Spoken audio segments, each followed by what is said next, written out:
Se você tem passado por momentos difíceis na vida e nada do que tem feito dá certo, tem sofrido perseguições, se sente injustiçado e não encontra quem lhe faça justiça, porque você não tem com quem contar e não há quem se disponha a resolver o seu caso, então você precisa assistir esse vídeo.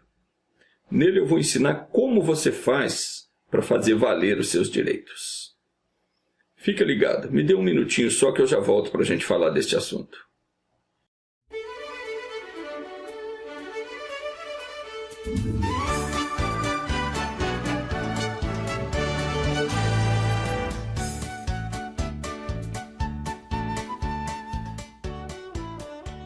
Quando eu leio essas palavras nas Sagradas Escrituras, é como se Jesus estivesse falando diretamente comigo. O que você determinar em meu nome, eu farei. E eu estou certo que ele está falando isso, não só para mim, como também para você. Porque para Deus não há acepção de pessoas. Deus não favorece um e despreza o outro. O Senhor não quer que nenhum dos seus filhos seja injustiçado. Ele não quer ver ninguém sofrendo. Por isso ele prometeu que nos ouviria quando clamássemos a ele e enviaria o socorro. E o Senhor sempre cumpre o que promete. Certamente muitas pessoas vão dizer que isso não funciona, porque já estão cansadas de pedir e nada recebem. E quem sabe você também não é uma dessas pessoas. Se você já anda descrente porque não tem recebido resposta para a sua oração, presta bastante atenção no que disse o profeta Isaías. Está escrito assim: Eis que a mão do Senhor não está encolhida para que não possa salvar, nem o seu ouvido agravado para não poder ouvir. Mas as nossas iniquidades fazem divisão entre vós e o vosso Deus, e os vossos pecados encobrem o seu rosto de Deus, para que ele não vos ouça. Porque as vossas mãos estão contaminadas de sangue, e os vossos dedos de iniquidade. Os vossos lábios falam falsamente, e a vossa língua pronuncia a perversidade. A mão de Deus não se encolheu, ou seja, o seu poder não diminuiu. Se no passado ele curava o enfermo, expulsava os demônios, multiplicava os pães, fazia voltar à vida o que já havia morrido, ele continua tendo o poder para fazer e continua fazendo as mesmas coisas. Também os seus ouvidos não estão tapados, mas os nossos pecados impedem que ele nos atenda. Diz a Escritura que as nossas mãos estão contaminadas de sangue e os nossos dedos de iniquidade.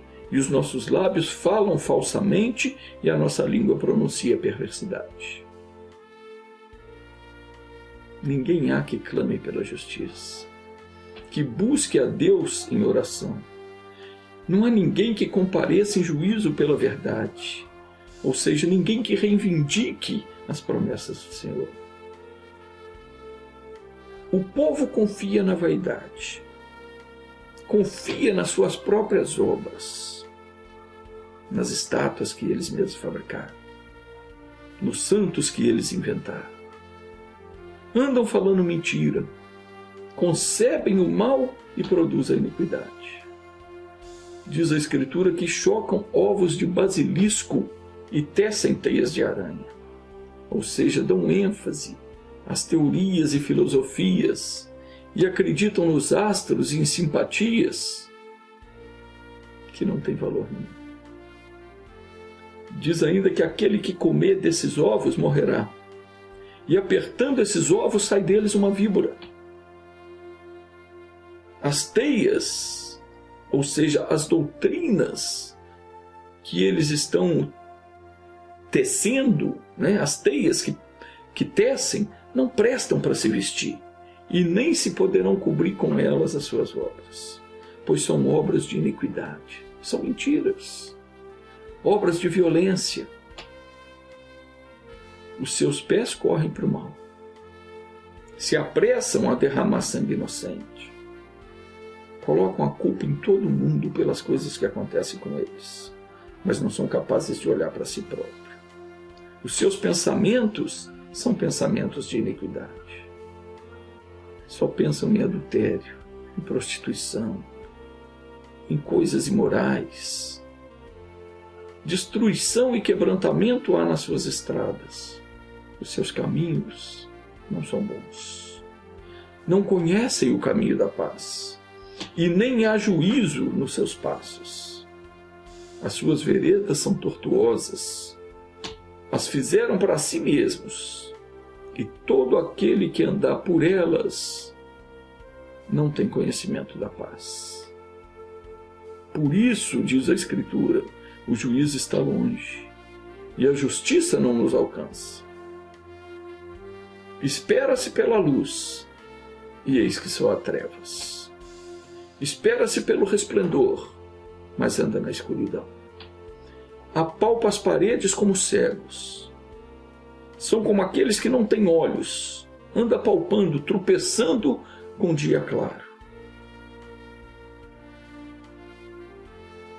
Todos nós bramamos como urso e continuamente gememos como pomba. Esperamos o juízo e ele não aparece. Pela salvação, e ela está longe de nós. Porque as nossas transgressões têm se multiplicado perante Deus, e os nossos pecados testificam contra nós, porque as nossas transgressões estão conosco, e conhecemos as nossas iniquidades. Nós sabemos muito bem o caminho que nós andamos, que não é agradável a Deus. E depois, na hora do aperto, na hora do sufoco, nos vestimos de santinhos e queremos que Deus nos responde. Quando alguém faz alguma coisa contra a gente, quando somos injustiçados, quando ficamos doentes, fazemos aquela carinha de santo e vamos implorar a Deus que nos livre. Infelizmente tem sido assim.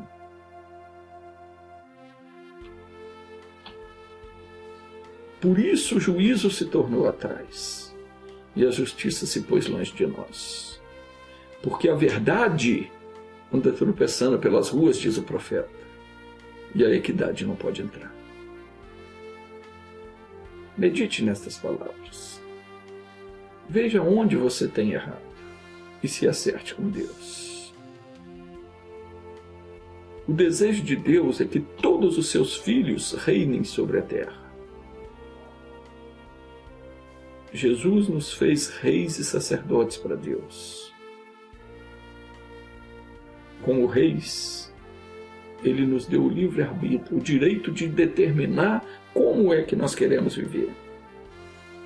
Só que nós estamos determinando coisas ruins. Nós estamos agindo de uma maneira que não agrada ao Senhor. E depois queremos que Ele ouça a nossa oração e nos abençoe. Pensa nisso.